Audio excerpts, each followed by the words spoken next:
MC. Hope you are doing well and trusting that we are all getting to experience God's presence in one way or another during this isolation time. He promises that when we press in, He will respond to us, showing His heart and His character to us more and more. And then when we have the privilege of sharing those stories with believers and unbelievers, and that is how we get to give God glory in our lives. So I wanted to encourage you to be recording, be journaling these stories so that when we get together again, we can have a time of sharing and delight in all that God has done. As you know, we are building our house. It's been a while. It's been a time full of conflict, sometimes chaos, sometimes delays. And we wondered if we had truly heard God, as our dream had been to use this place for rest and praise and testimony. And then last week, our electrician was scheduled to be here to work a couple days to get ready for the big inspection on Monday.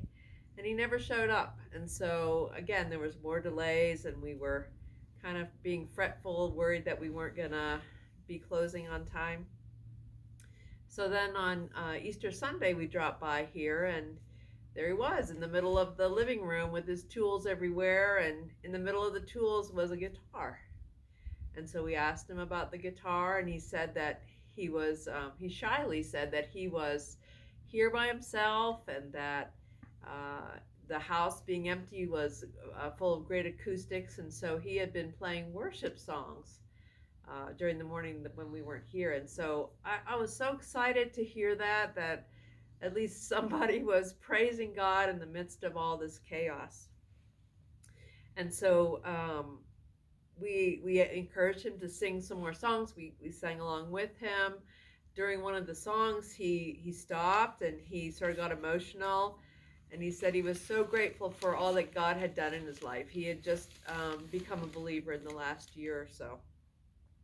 So it was an exciting time. It was a time of affirmation. So on Resurrection Sunday, God chose to affirm his work that he had done in this friend of ours, the electrician. He chose to affirm the work that he had done in our hearts and in what he is about to do here in this place.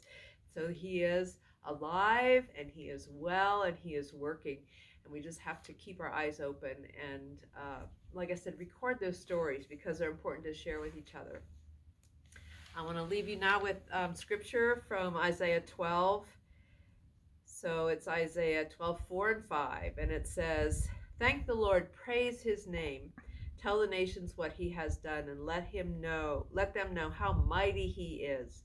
Sing to the Lord, for he has done wonderful things. Make known his praise around the world, and let all the people of Jerusalem shout his praise with joy. For great is the Holy One of Israel who lives among you." Thanks, and we'll see you soon.